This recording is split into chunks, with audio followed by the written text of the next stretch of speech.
यदि अभी तक आपने साइंस के अंदर कुछ नहीं पढ़ा है या साइंस की पूरी बुक आपने पढ़ ली है, तो जब आप बोर्ड एग्जाम में साइंस का पेपर देकर आओगे तब आप बहुत पछताओगे। नमस्कार बच्चों, स्वागत आप सभी का आपके अपने YouTube चैनल में। अगर आप कक्षा 10 के विद्यार्थी हैं तो इस वीडियो को आपको कंप्लीट देखना है। और आज की इस वीडियो में मैं आपको साइंस का एक ऐसा पेपर बताने वाला हूं जो आपके बोर्ड एग्जाम 2022 में गारंटेड आने वाला है। यानी इस पेपर में मैंने जितने भी आपके मल्टीपल चॉइस क्वेश्चन है, यानी जो आपके सेक्शन ए आएगा, यानी खंड ए आएगा, तो खंड ए में आपके टोटल 30 क्वेश्चन आएंगे 1 मार्क के। ओके, जिसमें 12 क्वेश्चन है आपके छोटे क्वेश्चन आएंगे, यानी जो आपके मल्टीपल चॉइस है, जिसमें आपको ए बी सी डी दिया हुआ होगा। ओके, यानी आपको जो मल्टीपल चॉइस क्वेश्चन है वो आपको मिलेंगे टोटल 12, जो आपके एक एक नंबर के आएंगे। और उसके बाद आपके 6 क्वेश्चन है वो आपके रिक्त स्थान वाले आएंगे। ओके, यानी फिल इन द ब्लैंक्स। और उसके बाद में 12 क्वेश्चन है,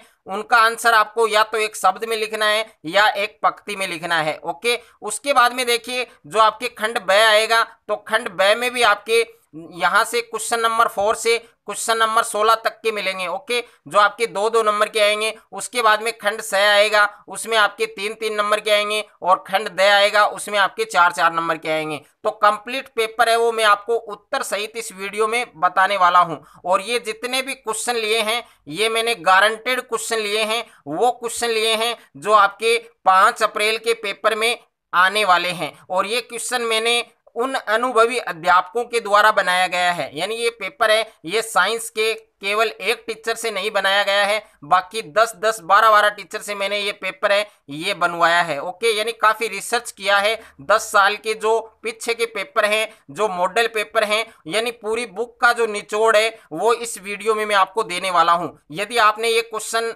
अच्छे से एग्जाम से पहले तैयार नहीं किया तो जब आप साइंस का पेपर देकर घर आओगे तब आप पेपर को देखकर बहुत पछताओगे। तो कंप्लीट पेपर आपको एग्जाम से पहले अच्छे से आपको पढ़ना है, एक भी क्वेश्चन आपको नहीं छोड़ना है। ओके, तो पूरा पेपर है वो उत्तर सहित में देने वाला हूं, तो वीडियो को आपको अंत तक देखना है। 5 अप्रैल के पेपर में जिन विद्यार्थियों को 80 में से 80 नंबर फोड़ना है तो इस वीडियो को आपको पूरा देखना है। और वीडियो को रोक रोक कर ये सारे क्वेश्चन आपको अपनी नोटबुक में लिख लेने हैं। ओके, और एग्जाम से पहले कंप्लीट पेपर आपको तैयार करना है। साथ में मैं आपको उत्तर सहित ये बताने वाला हूं। तो यहां पर सबसे पहले आपको खंड ए दिया गया है, यानी सेक्शन ए दिया गया है। और इसमें प्रश्न संख्या 1 है आपके कि निम्न प्रश्नों के उत्तर का सही विकल्प चयन कर उत्तर पुस्तिका में लिखिए। यानी प्रश्न संख्या 1 है, इसमें आपको टोटल 12 मल्टीपल चॉइस क्वेश्चन दिए गए हैं। तो इसमें पहला क्वेश्चन आपको दिया गया है कि लार में उपस्थित एंजाइम है, यानी लार में कौन सा एंजाइम पाया जाता है।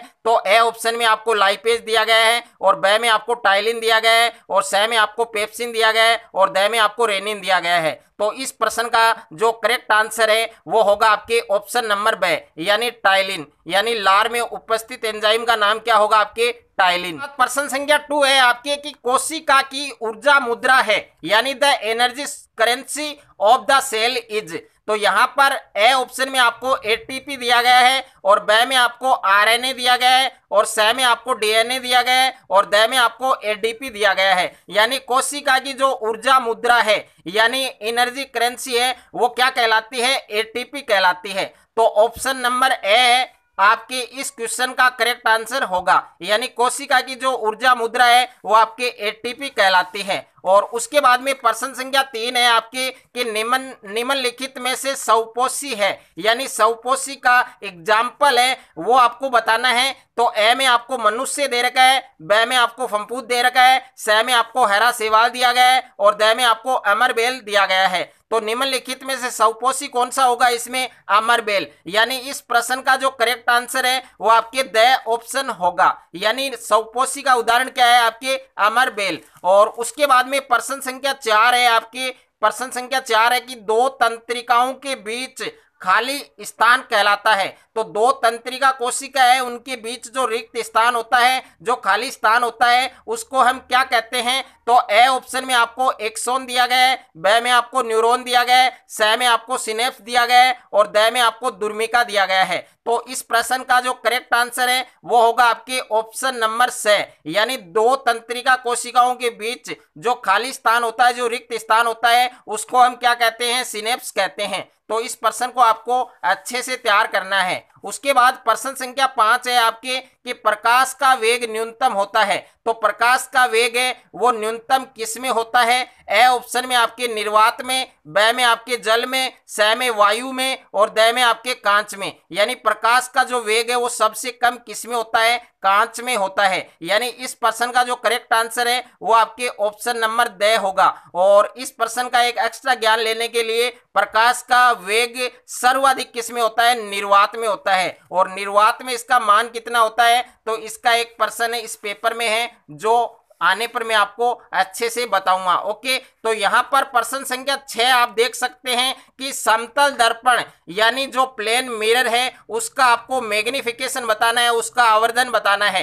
तो यहां पर ऑप्शन नंबर ए में आपको +1 दे रखा है, ब में आपको -1 दे रखा है, स में आपको 0 दे रखा है और द में आपको अनंत दे रखा है। यानी समतल दर्पण है जो प्लेन मिरर है उसका मैग्निफिकेशन, उसका आवर्धन +1 होता है। यानी इस प्रश्न का जो करेक्ट आंसर है वो आपके ऑप्शन नंबर ए होगा। और उसके बाद प्रश्न संख्या 7 है आपके कि विद्युत आवेश का मात्रक है, यानी विद्युत आवेश का मात्रक कितना होता है? तो ए ऑप्शन में आपको ओम दे रखा है, ब में आपको कुलाम दे रखा है, स में आपको एम्पियर दे रखा है और द में आपको वाट दे रखा है। तो विद्युत आवेश का मात्रक क्या होता है? यानी ओम है वो आपके प्रतिरोध का मात्रक होता है और कुलाम है वो आपके विद्युत आवेश का मात्रक होता है। तो इस प्रश्न का जो करेक्ट आंसर है वो होगा आपके ऑप्शन नंबर ब, यानी विद्युत आवेश का मात्रक क्या होता है? आपके कुलाम। और उसके बाद में प्रश्न संख्या 8 है आपकी कि बल्ब में कौन सी गैस भरी जाती है? बल्ब में कौन सी गैस भरी जाती है? तो ऑप्शन नंबर ए में आपको आर्गन दे रखा है,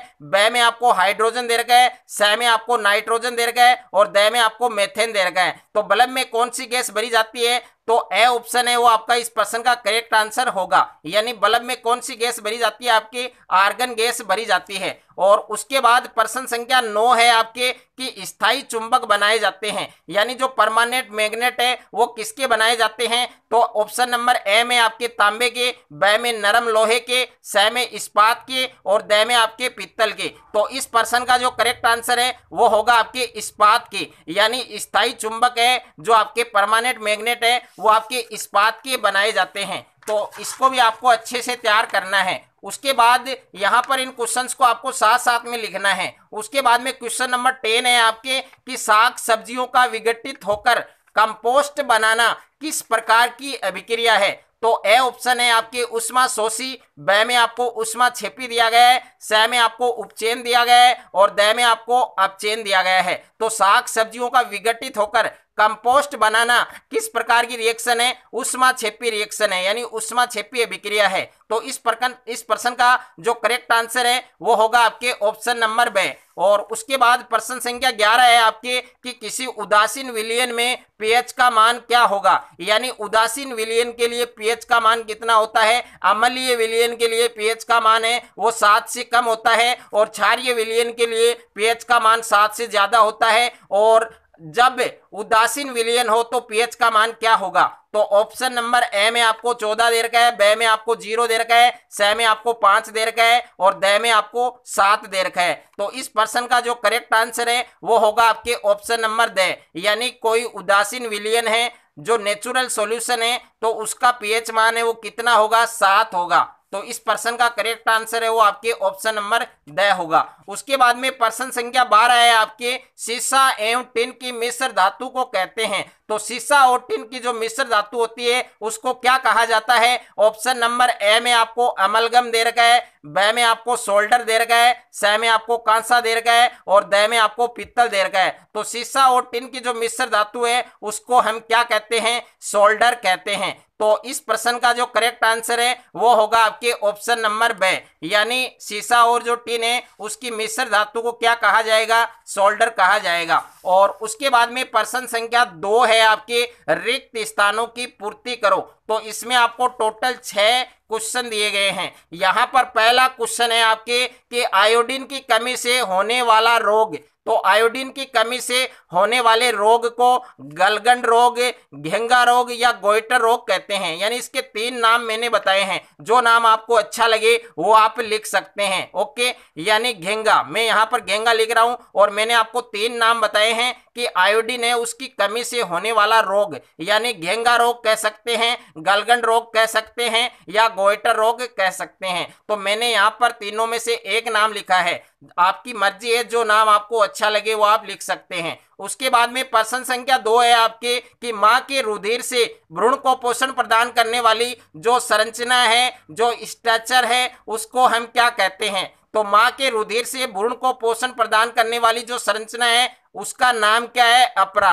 तो यहां पर आपको लिखना है अपरा। इस प्रश्न को भी आपको लिख लेना है, यानी एक भी प्रश्न आपको छोड़ना नहीं है। 5 अप्रैल से पहले जितना आपसे सहयोग हो सके उतना आप इस वीडियो को ज्यादा से ज्यादा शेयर करना है, ताकि हर स्टूडेंट के पास ये वीडियो पहुंचे और हर स्टूडेंट 5 अप्रैल से पहले इस कंप्लीट पेपर को तैयार करें। ओके, यानी आपको इस पेपर से काफी ज्यादा बेनिफिट होने वाला है। ओके, यानी बोर्ड एग्जाम में 5 अप्रैल को साइंस के पेपर में जिन बच्चों को 80 में से 80 नंबर फोड़ना है, तहलका मचाना है, साइंस के पेपर में धुआं धुआं करना है, तो ये कंप्लीट पेपर आपको पढ़ना है। और उसके बाद में प्रश्न संख्या 3 है आपके कि सरदार सरोवर बांध किस नदी पर निर्मित हुआ। यानी जो सरदार सरोवर बांध है वो कौन सी नदी पर बनाया गया, उसका निर्माण हुआ। तो इस प्रश्न का करेक्ट आंसर क्या होगा, यानी सरदार सरोवर बांध किस नदी पर निर्मित हुआ। तो इस रिक्त स्थान में क्या आएगा आपके,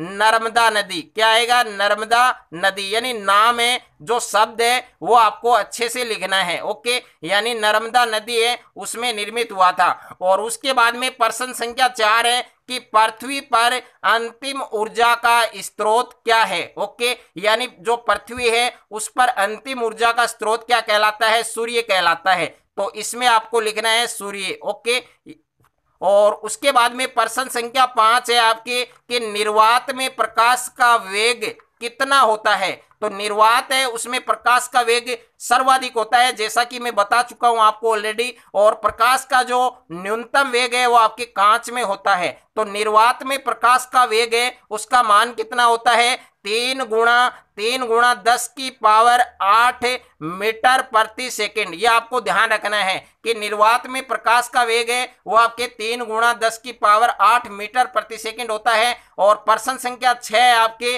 प्रतिरोधकता का मात्रक होता है। तो प्रतिरोधकता का मात्रक क्या होता है आपके, ओम गुणा मीटर। यानी जो प्रतिरोधकता है उसका मात्रक है वो आपको लिखना है। तो क्या होगा आपके, ओम गुणा मीटर। तो कंप्लीट जो क्वेश्चन है ये आपको अच्छे से तैयार करने हैं। उसके बाद में प्रश्न संख्या 3 है आपके अति लघुत्रात्मक प्रश्न। यानी प्रश्नों का उत्तर या तो एक शब्द में दीजिए, यानी काफी सारे क्वेश्चन इसमें ऐसे पूछे हैं जिनका उत्तर एक शब्द में होगा, और काफी ऐसे क्वेश्चन हैं जिनका उत्तर आपको एक पंक्ति में देना होगा। तो यहाँ पर पहला क्वेश्चन है आपके कि एटीपी व एडीपी का पूरा नाम लिखिए। यानी एटीपी और एडीपी का आपको पूरा नाम लिखना है। तो एटीपी का पूरा नाम क्या होगा आपके, एडिनोसिन ट्राइफॉस्फेट। साथ साथ में लिखना है आपको, मैं बोल रहा हूं एटीपी का पूरा नाम होगा आपके एडिनोसिन ट्राइफॉस्फेट, और एडीपी का पूरा नाम क्या होगा आपके, एडिनोसिन डाइफॉस्फेट। ओके, और उसके बाद में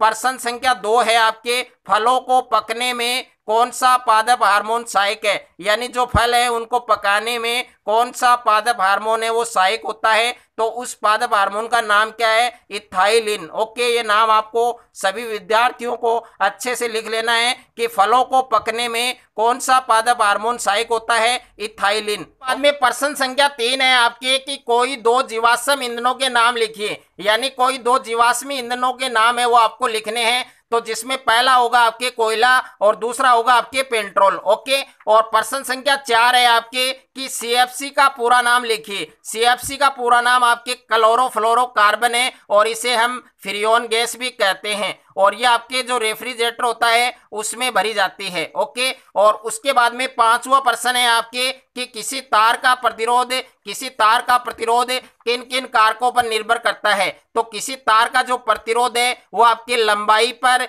ताप पर, दाब पर और अनुप्रस्थ काट क्षेत्रफल पर निर्भर करता है। ओके, तो ये चार नाम आपको अच्छे से लिखने हैं। पहला लंबाई है, दूसरा ताप है, तीसरा दाब है और चौथा आपके अनुप्रस्थ काट क्षेत्रफल। और उसके बाद में प्रश्न संख्या 6 आपके कि विद्युत ऊर्जा को यांत्रिक ऊर्जा में बदलने वाली युक्ति क्या कहलाती है। ओके, तो इसका उत्तर आपको कमेंट बॉक्स में देना है। और इसमें मैं आपको दो ऑप्शन दे रहा हूं, जिसमें से एक ऑप्शन आपका करेक्ट होगा, यानी विद्युत ऊर्जा को यांत्रिक ऊर्जा में बदलने वाली युक्ति कहलाती है विद्युत मोटर कहलाती है या विद्युत जनित्र कहलाती है। ओके, तो इस प्रश्न का उत्तर सभी विद्यार्थियों को कमेंट बॉक्स में देना है। और प्रश्न संख्या 7 है आपके कि विद्युत धारा के मात्रक को परिभाषित कीजिए। यानी विद्युत धारा का मात्रक क्या होता है आपके ओम। ओम की परिभाषा आपको लिखनी है, यानी 1 ओम किसे कहते हैं। और उसके बाद में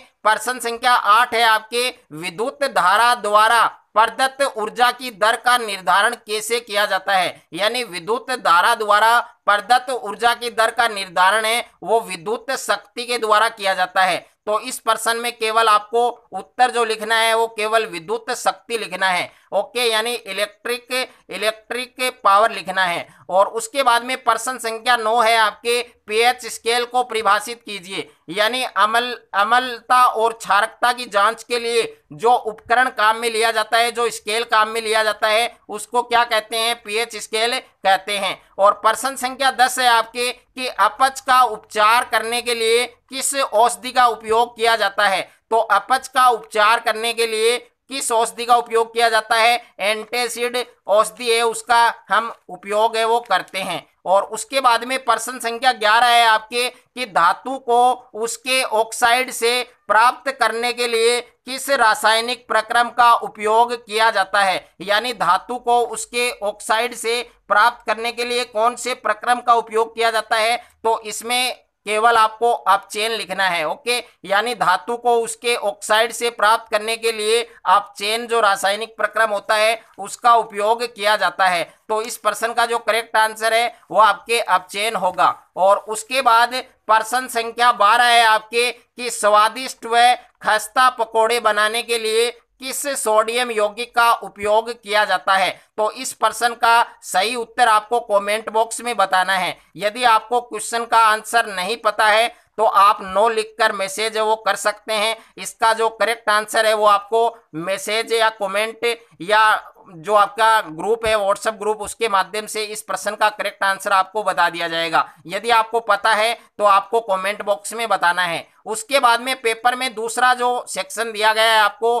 खंड ब दिया गया है और इस भाग में आपको प्रश्न संख्या 4 से 16 तक के जो उत्तर है वो लिखने हैं और प्रत्येक प्रश्न आपके 2-2 नंबर का है। यहाँ पर प्रश्न संख्या 4 है आपके कि पाचक एंजाइमों के कार्य लिखिए। तो जो पाचक एंजाइम है उनके कार्य लिखने हैं और ये क्वेश्चन आपके जो जैव प्रक्रम वाला चैप्टर है यानी चैप्टर नंबर 6 है उसमें इस क्वेश्चन का करेक्ट आंसर आपको मिल जाएगा। फिर भी ना मिले तो आप हमें कमेंट करके बता सकते हैं। ओके, या तो आपको व्हाट्सएप ग्रुप में बता दिया जाएगा या आपको टेलीग्राम ग्रुप में बता दिया जाएगा। और व्हाट्सएप ग्रुप और टेलीग्राम ग्रुप है उसकी लिंक है वो आपको डिस्क्रिप्शन में मिल जाएगी, वहां जाकर आप ग्रुप को ज्वाइन कर सकते हैं। और प्रश्न संख्या 5 है आपके जीवाश्म क्या है, यानी जीवाश्म की आपको परिभाषा बतानी है और जीवाश्म की आयु का निर्धारण किस विधि द्वारा किया जाता है। तो जो जीवाश्म होते हैं उनकी आयु का निर्धारण फॉसिल डेंटिंग जो विधि होती है उससे किया जाता है। और प्रश्न संख्या 6 आपके कि नई जाति या स्पीशीज के उद्भव में कौन कौन से कारक हैं वो सहायक हैं।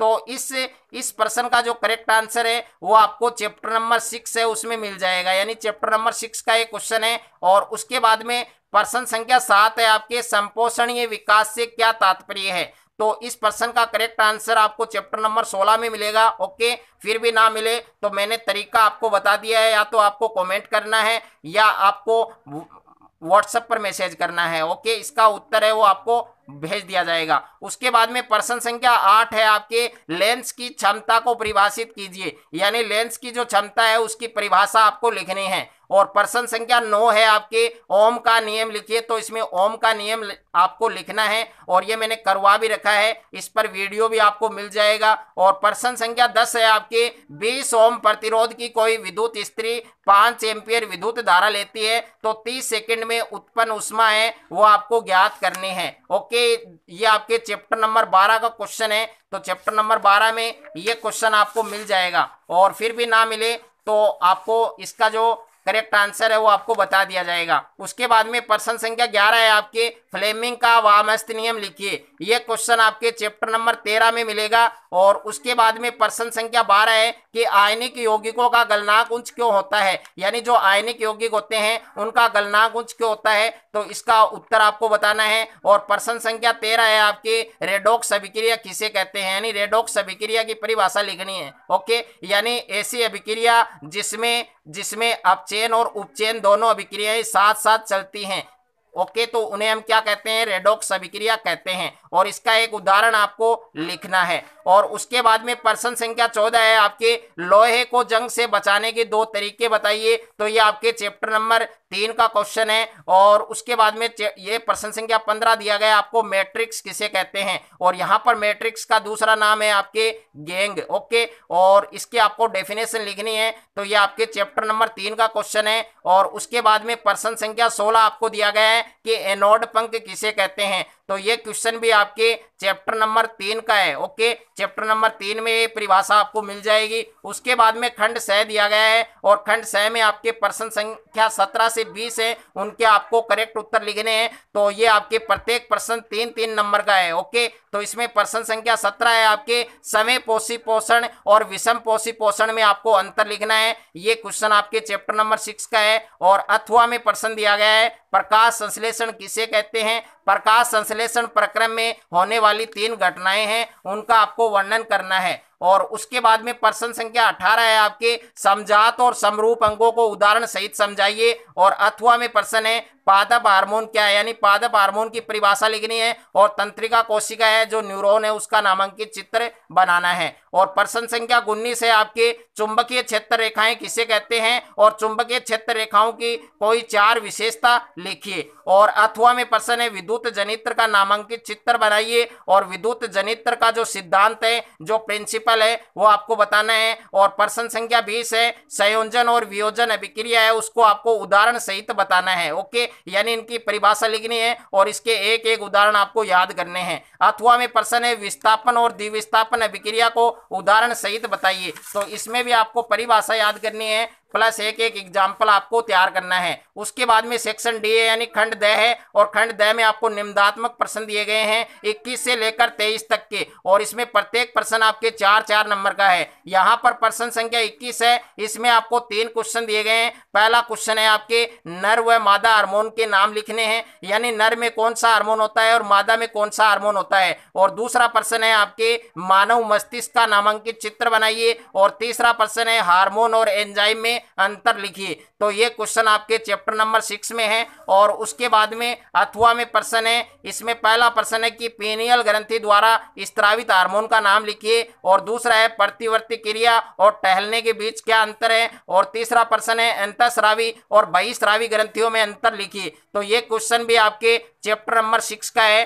चैप्टर नंबर 7 का है नियंत्रण और समन्वय। ओके, और उसके बाद में प्रश्न संख्या 22 है, इसमें पहला प्रश्न है उत्तल दर्पण और अवतल दर्पण के उपयोग लिखिए। और दूसरा प्रश्न है आभासी और वास्तविक प्रतिबिंब है, उसमें आपको अंतर लिखना है। और तीसरा प्रश्न दिया गया कि 15 सेंटीमीटर फॉक्स दूरी के किसी उत्तल दर्पण से कोई बिंब 10 सेमी दूरी पर रखा है, प्रतिबिंब की स्थिति ज्ञात करनी है और इसकी प्रकृति ज्ञात करनी है। और उसके बाद में अथवा में क्वेश्चन दिया गया है कि प्रकाश का अपवर्तन किसे कहते हैं, प्रकाश के अपवर्तन के नियम लिखिए। और आयताकार कांच के स्लेब से प्रकाश के अपवर्तन को चित्र की सहायता से आपको समझाना है। और प्रश्न संख्या 23 में 3 क्वेश्चन दिए गए हैं। पहला क्वेश्चन है भर्जन और निस्तापन को समझाइए। और दूसरा प्रश्न है धातुओं और अधातुओं में 4-4 अंतर लिखिए। तीसरा प्रश्न है खनिज और अयस्क है, उसको आपको परिभाषित करना है, यानी दोनों की परिभाषा लिखनी है। और अथवा वाला क्वेश्चन भी आप देख सकते हैं, इसमें क्वेश्चन आपको दे रखा है, यहाँ पर देख सकते हैं कि जिंक की सल्फ्यूरिक अम्ल से क्रिया होने पर गैस अक्ष बनती है। इसमें गैस अक्ष का नाम बताना है, अभिक्रिया का समीकरण लिखना है। दूसरा प्रश्न है, उस यौगिक का नाम लिखिए जिसका उपयोग श्याम श्वेत फोटोग्राफी में किया जाता है। तो उस यौगिक का नाम है आपके सिल्वर ब्रोमाइड, जिसका सूत्र है AgBr। उसके बाद में बुझे हुए चूने व संगमरमर का सूत्र लिखिए। तो बुझा हुआ चूना है उसका फॉर्मूला है आपके CaOH का होल ट्वाइस, और संगमरमर है उसका CaCO3। ओके, तो ये फॉर्मूला भी आपको अच्छे से तैयार करना है, यानी कंप्लीट पेपर आपको एग्जाम से पहले अच्छे से आपको तैयार करना है, और ज्यादा से ज्यादा विद्यार्थियों को